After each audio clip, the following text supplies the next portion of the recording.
All right. First of all, I want to say greetings from miserable, overcast, cold Phoenix, Arizona. I'm just kidding. It might look like Scott used his magic to make it look sunny behind me with blue skies, but it really is sunny behind me with blue skies. We're down here at Christ Church Lutheran in Phoenix, Arizona at the Best Practices in Ministry Conference. Just a great joy to be here, and we're learning all sorts of stuff. And every year we do one of the ponderings or do a ponderings from the pastor from here.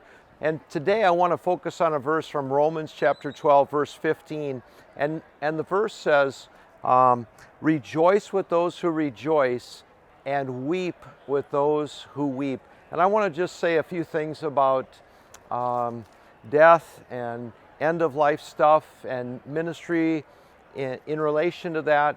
And the first thing that I want to say is there will be a day for each of us that we transition from this life to the life yet to come.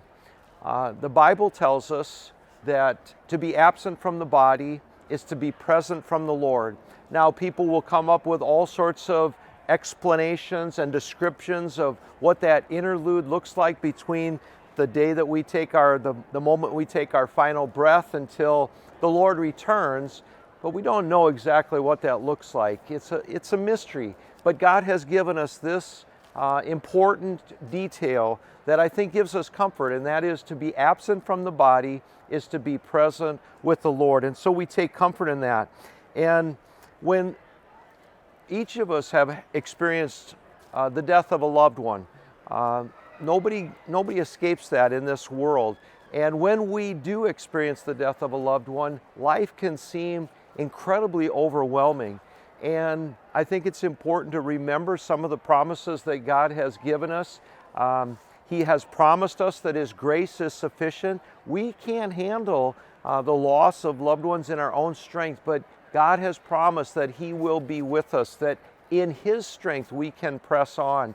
And so we can say to ourselves over and over, I can do all things through Christ who strengthens me, Philippians 4:13.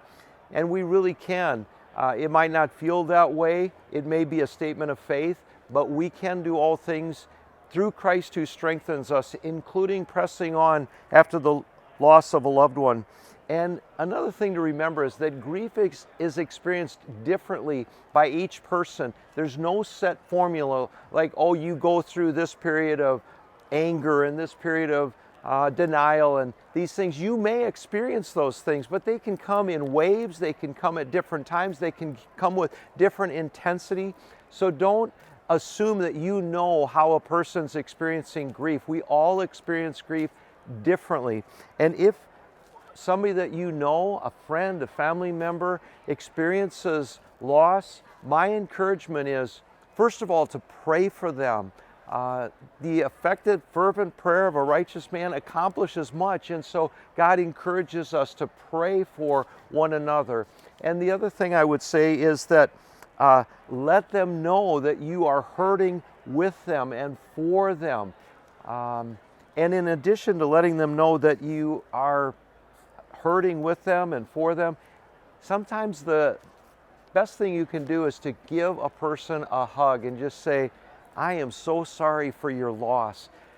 I think what we have a tendency to want to do is to fix the situation, to fix what they're going through, to fix them, to make it all okay. And we can't make it all okay. There is loss and there is brokenness and there is absolute anguish that happens for people. And sometimes we just need to come and walk alongside of them and know that the Lord is with them. The Lord will give them the strength, and what they need from us is to know that they're loved, to know that they're being prayed for, to know that we care.